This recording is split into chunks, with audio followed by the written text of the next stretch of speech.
So in this lesson, you're going to learn how to buy a domain and how to make sure everything is set up correctly so that you can build your website on it.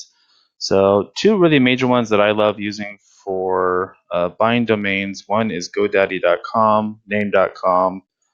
There's also a pretty user-friendly one called Namecheap, which you can get all different kinds of TLDs, which a TLD is basically the extension. So that means a .com, a .net, a .org. That's what a TLD stands for.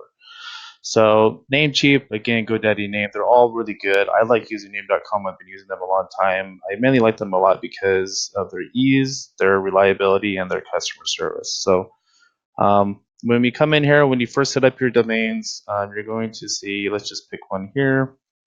You're going to see a couple things. The name servers, this is where the domain registrar is located. So basically what that means is which company and servers actually are hosting that domain. Okay.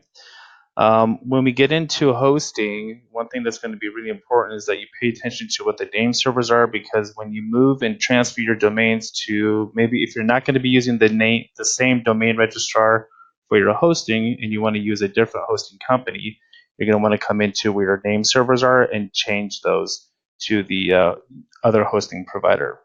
Okay. So just keep that in mind. You want to make sure that you do keep track of the name servers because you may have to edit those. Sometimes you may have to make additional edits or changes depending on the type of hosting, whether maybe if you're using something like ClickFunnels, a lot of times they require you to change or edit what's called your DNS.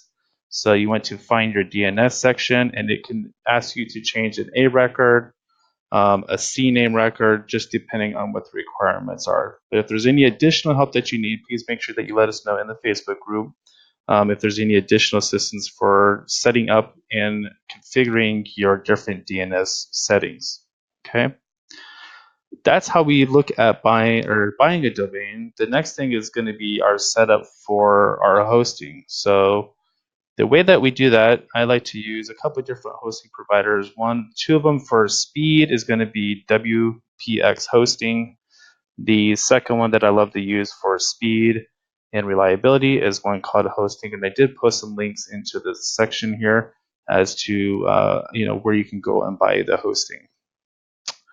When we set up our domains, what we're going to want to do is, again, we're going to have to change the DNS. So when we go to our new hosting account, they will give you what the DNS settings will be. So in this case, for this domain, mine is through name.com.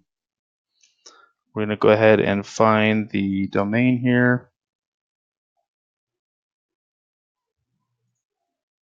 And it is Cannabis Metagreen.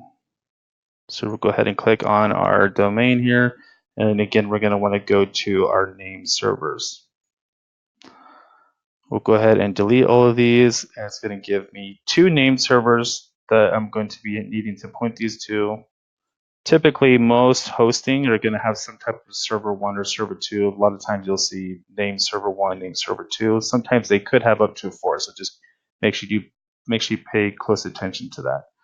So we'll go ahead and add that, and then this one's going to be number 2. And then we click on apply changes. Now keep in mind, when you do change your name servers, it can take up to 48 hours depending on just kind of the transfer process. So if you're not seeing that the hosting or maybe your website's not working right away when you get to your hosting, that transfer to the new hosting servers is being updated. Okay. All major hosting providers, they should have something that's going to be called a cPanel, which cPanel is just a good way to help you configure your web hosting.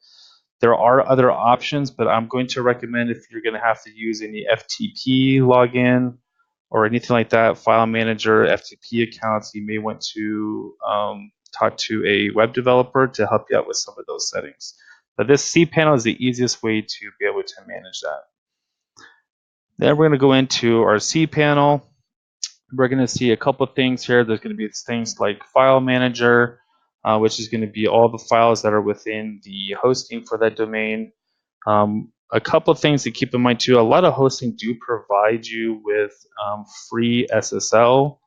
SSL is the little like lock securities that you see on these websites. So if you see this, it's going to be super important that you do get SSL, because especially if you're going to be doing any type of search engine optimization, Google looks at whether your website has this little lock icon and has an SSL to be a site that's considered to be highly security, and that's really for user and consumer protection. So a lot of times they do offer free SSL. Sometimes you may have to buy additional Hostinger and WPX. They do offer additional types of SSL, which they do help you have that configured. So again, a lot of hosting companies are really good with helping you get things configured.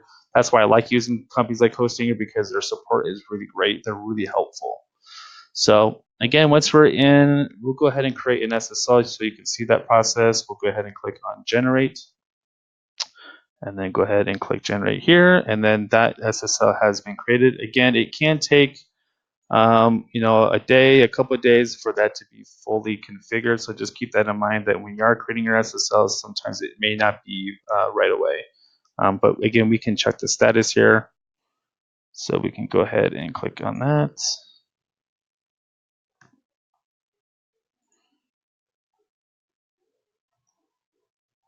And while that is configuring, we can go back into our cPanel.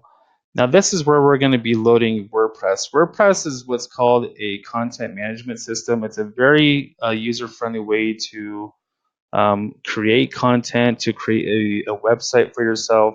And we'll cover that here as far as, how we actually set up our WordPress, different website themes that you can purchase. But in this case, we're going to be telling you how we're going to be going over this hosting and finishing that up. But this is how you would set up WordPress. A lot of times these hosting companies are going to have some type of app installer. So these are all the different website platforms that you can use. I love to use WordPress. It's very user friendly. Google seems to really love WordPress, so that's why I like to use that. Then we want to make sure that once the SSL has been configured, which it has not quite yet, we're going to want to make that selection HTTPS. If the SSL was already configured, this would say, this notification would not come up, and it would say that you can go ahead and use that.